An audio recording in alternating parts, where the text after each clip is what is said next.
Hi guys, good morning. Ayan, maaga pa ako dito sa garden ngayon at ako guys, nagtatanggal ako ng mga ash falls. Ayan. Kasi kagabi ay umulan dito ng ah, abo. So, grabe guys yung halaman ko. Puro abo talaga. Tingnan nyo guys yung namumuti yung kahoy na napagdidikitan natin ng banda kasi puro ash. Ayan, pati yung mga succulents ko guys ay puro ash. Pero inagapan ko naman guys. So kanina pa ako dito sa garden at nag-spray nga ako. Ganyan ginagawa ko guys. So, maganda sana kung flowing yung water ko. Kaso lang hindi kasi pag ganito guys talagang nakakapagod. Ayan no. Ayan, kailangan ko kasi guys itong linisin. So naabutan na nga ako ng araw. Ayan kasi sobrang guys. Sobrang lawak nitong garden ko para tanggalan ko ng ash. Oh, tingnan nyo. Tingnan nyo yan, oh. Ash, oh. Yung ginaganyan ko siya, guys, para matanggal. Kasi mainit yan sa plants natin. So, kailangan kong linisin. Oh, sa dami ko ba naman, guys, lilinisin. Guys, so, tingnan nyo. Dito, nalinis ko na yung mga nandyan. Ayan. Ayan, nalinis ko na sila hanggang doon. Tapos, nagre-rearrange kasi ako dito sa garden. And kagabi, gabi na yun guys kasi hapon na dumating yung kapatid ko. Sabi ko sa kanya, magpapagawa ako ng patungan. Ayun oh. Hindi pa yan tapos guys, hindi pa ngayon nakadikit. So dahil gabi na, naglagay lang siya dyan ng ilaw. Hindi wala kaming kuryente, di ba? Kasi sumabog yung transformer dito sa amin. So hindi pa rin naayos hanggang ngayon. And ang nangyari guys, naglagay lang siya dyan ng phone. Ang daming gamo-gamo. Tapos, hindi namin alam na sumabog na pala yung bulkan. So, habang nagpa-flashlight ako, sabi ko, ano ba yan? Parang hamog. Kasi hindi ko talaga alam guys na umuulan na pala guys ng ah, ng ash. So sabi ng kapatid ko, tumingala daw siya. Napuwing siya. So tinignan niya yung phone niya. Nag-alarm pala yung phone niya guys. At yun nga, naka doon na umuulan nga ng abo dito sa amin sa Albay. So ayun, pumasok na kami guys. Kaya hindi na yan natapos oh. Ayan, saka na lang guys kapag wala siyang ginagawa kasi ngayon meron siyang work. So ayan, nag-aayos ako dito. Dahil umulan kahapon, kasi kahapon umulan din ng malakas eh. Tapos nung gabi, doon na guys umulan ng abo. So ayan, etong lahat ng mga ko dito guys ay nire-rearrange ko. Tapos unti-unti pinapatag-patag ko yung daanan. Kaso matigas pa rin yung lupa guys. Tingnan nyo yung ash oh, namumuti sa lupa. So ayan. Dito tayo. Papakita ko sa inyo guys yung mga succulents ko. Iwan ko muna to dito yung sprayer ko. Daming ash guys oh. Ito talagang nililinis ko yung mga orchids ko guys. Ayan. Tapos yung succulents na rain or shine kasi grabe. Tingnan nyo yung bulaklak ng bougainvillea ko guys oh. Oh. Puro abo. Tapos sabayan pa guys nung hamog. So kaya naman namumuo yung ash. Ayan, dami nilang ash. Grabe. So, kunti na nga to guys kasi kanina talaga ang daming ash. Ayan oh. Ayan. Oh. Tapos eto, mga na-sprayhan ko na to guys. Kaya kung mapapansin nyo, wala na sila gaano. Meron pa pala tong iba. Pero okay na yan kumpara kanina guys. Tapos diba, tinanggal ko tong UV plastic dito. Hindi ko alam kung ibabalik ko ba siya. So wala naman na ngayon guys. Ulan na na ash. So tumigil naman na. Tapos yan, umiinit ngayon. At yan yung panahon dito guys. Oh. Ayan. Makulimlim dito na area. Tapos maulap dyan oh. Ayan, maulap. Ayan, lalo na doon na area guys oh. Doon sa baba madilim. Ayan, tsaka dito madilim oh. Oh, ayan. So, yung mga natin dito, okay lang naman. Yung mga ornamentals na ganyan. Pero yung mga orchids ko talaga, kailangan kong isprayhan. Yan, mainit na ngayon. Naabutan na ako guys ng init. Pero, wala, tatapusin ko talaga to kasi kailangan talaga guys. Ayan oh. Nilinis ko sila guys. Ito yung mga nandito, nilinis ko sila, inisprayhan ko. Kahit na hindi sila talagang totally na wash. Kasi syempre yung gamit ko pang spray lang. So maganda ka talaga guys kung flowing talaga yung yung water. Kaso lang mahirap yung water dito sa amin. So ayan, yung mga nandito natin, meron ding mga ash pero ano lang guys, mild lang. Kumpara yung mga nandito natin, talagang napuno talaga sila guys ng abo. Pati yung mga lacteas ko guys na propagation doon sa dulo ay puro abo din. Ayan, pati nga itong bulaklak ko nisprayan ko na to guys. Tapos ito may ano pa nga, may abo pa. Ayan. Ang ganda-ganda pa naman niya guys. Gusto ko to talagang na to, na splash na orchids. Ayan, ang ganda niya guys kasi naka full bloom na siya. Babaliktarin ko lang para mas makita nyo yung yung ganda niya. Ayan, tingnan nyo guys Wow, sobrang ganda. Ayan, tapos ayan tingnan nyo guys yung sa taas, puro abo. Lalo na siguro tong net sa taas guys, sigurado na mumuti yan. Tapos dito, nagdilig ako kahapon, umulan, tapos ayan medyo pinatpatag-patag ko yun nandito. Puro damo. Ayan parang nag-ground rot ito. Nag-ground rot yung purple delight ko dito guys. Ayan, ganda nito guys sobrang ganda. Lalo na yung mga nandun natin Ayan, ang ganda nila guys. Ayan ang ganda pala dito na view guys. Ayan tingnan nyo. Sobrang ganda Ayan, ngayon lang ako tumingin-tingin ulit dito sa succulents guys. Kanina nagdilig ako kasi in-spray ko lang sila. Ayan, madalian lang kasi ang dami-dami ko nga i-sprayhin. Ayan ito nga yung ginagamit ng kapatid ko, puro abo. Nakalimutan niya na to dito. Ayan yung asarol na ginagamit ko, puro abo. Ayan. Ito, nalinis ko na guys. Ayan sila.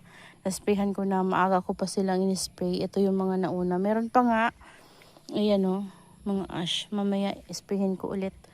Grabe guys, yung abo talaga. Tingnan nyo yung UV plastic sa taas Kita nyo? Grabe. Ang dumi. Ay, Diyos ko. Tingnan nyo naman guys.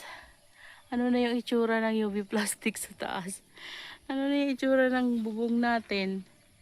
Grabe guys. Ang pangit na. Ang dumi-dumi. Dumi-dumi talaga.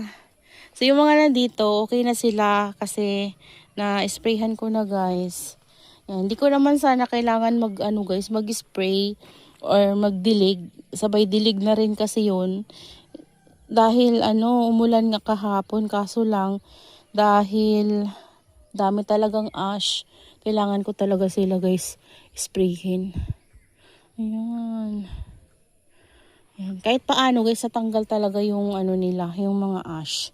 Ang daming abo, grabe.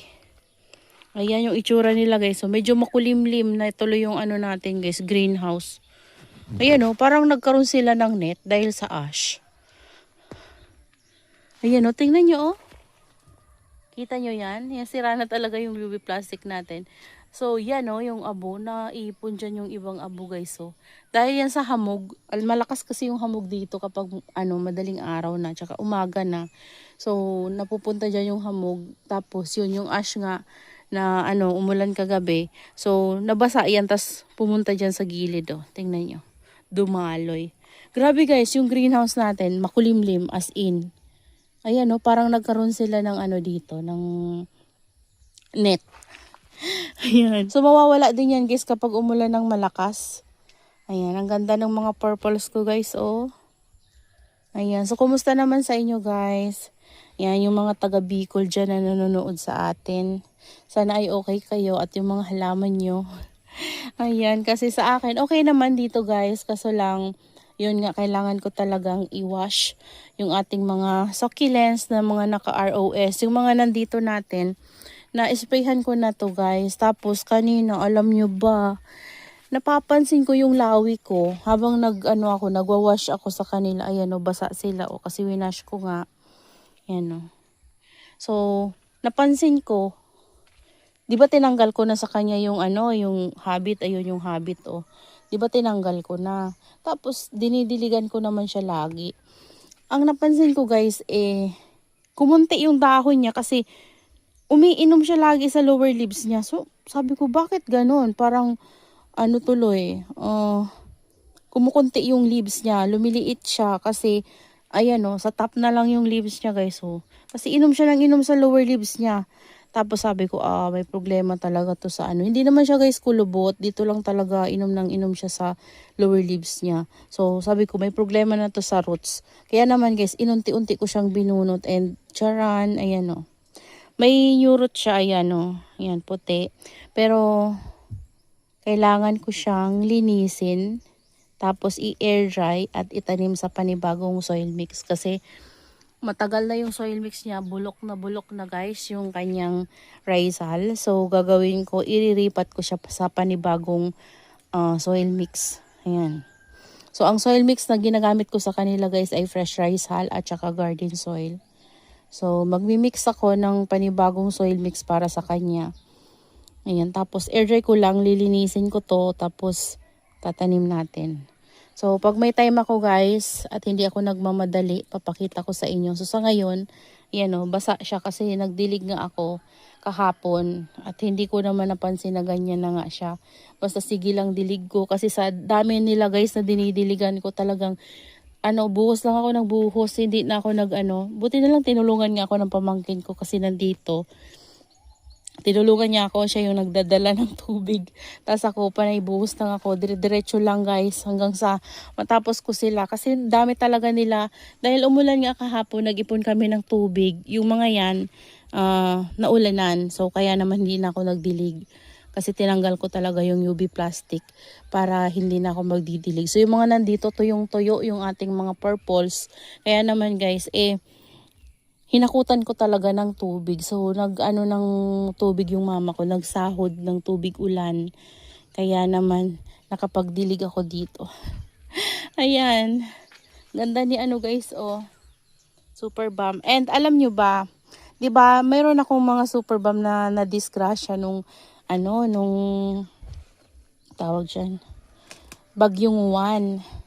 Tapos, 'di ba ang pangit na nila? 2 pot sila. 3 pot lang yan yung Super Balm ko guys. Kasi dati meron ako atang 5 or 6 pots na ganito. Kaso lang pinagsama-sama ko sila kaya naging super lush yung itsura nila. Pero ito talaga guys, ito. 1 pot lang talaga to. Ayan. Tapos, may binigay sa akin freebie nun dati si Balangabang. Isang ganito lang guys. Tapos tinabi ko sa kanya. Ayan, tingnan nyo guys, Sobrang lumaki na siya kasi matanda na siya sa akin. So ito talaga yung pinakamatanda ko na Super Balm. Tapos ito, mga na lang to guys, tira-tira na lang to ng pinagkuhanan ko ng cuttings. Then yung iba ay nabili ko talaga ng clamp. Ayan, tapos tingnan nyo guys. Ang dami nilang baby sa puno. So, tingin ko, makakabawi itong mga Super Balm ko na to. Pero matagal lang talaga kasi medyo slow grower si Super Balm. Ayan. So, ito, dami kong nakikita sa kanya na mga leaf propagation na nabuhay. Tapos, daming pops na tumutubo sa puno niya. Tapos, may patay na puno, guys. Hindi ko pa siya nalilinis. Hindi ko pa nabibigyan ng time. Ayan. Ito yung mga pinagkuhanan ko ng cuttings, Ayan. Hindi na sila guys talaga kaganda. Pero tingin ko dito tayo babawi talaga sa mga pop sa puno. Ayan. Kaya kung may Super Balm kayo guys na mga pumangit na dahil nasira ng manok, ganyan. Kasi marami din ako mga succulents dati na nasisira ng manok, ng pusa, ng aso. So, pumapangit talaga guys. Ayan, matagal silang makarecover. Kaya minsan nakakainis din talaga yung mga alaga natin, no? Kasi matagal talaga makarecover yung succulents kapag nasira yung rosette nila. Yari ito, nasira siya. Matagal yan guys. Matagal tayong mag-aantay bago mapaganda sila ulit. Yun, makakasurvive sila kasi minsan may namamatay na talaga. So, yun.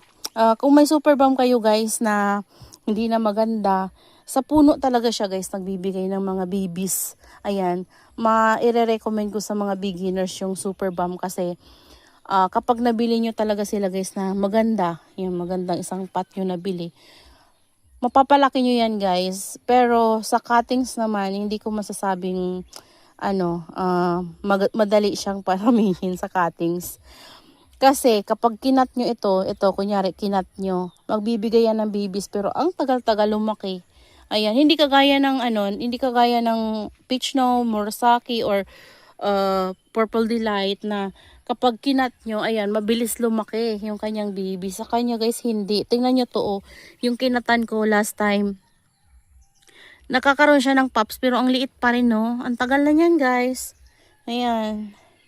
So, medyo matagal paramihin itong super balm through cuttings kasi medyo mabagal yung growth ng babies dito sa pinakapuno. Kaya hindi ako sa kanya guys nagka-cuttings masyado. So ito, nanguha lang ako ng cuttings para lang ma-reset yung kasi naiinis na ako. Ang pangit na talaga ng itsura niya. So ngayon, nagbigay siya ng mga pap sa puno. Ayan, hindi doon sa pinagkatan ko, doon sa puno. Tas yung iba kasi guys namamatay na yung puno. Ayan guys. So, yun lang guys yung share ko sa inyo. Ayan, nagbigay lang tayo ng update dito sa ating mga succulents. Ayan, medyo makulimlim talaga itong garden natin guys. Dahil dyan sa sa ash. Ayan. Oh, tingnan nyo, may araw pero makulimlim talaga dito sa garden guys. Oh, dahil sa sa abo na yan oh. Ang kapal, grabe. Ayan. So, yan guys, tatapusin ko muna yung ko dito. Yung ginagawa ko dito sa garden. Tapusin ko muna yung pagdidilig ko kasi mainit na talaga guys, oh. Baka masunog yung iba kong mga orchids. Ayan. Bigyan ko na lang kayo ng update kapag natapos na tong mga ginagawa ko dito. So, that's all for today's video guys. And I hope you enjoy watching and see you on my next vlog. Happy gardening everyone. Bye.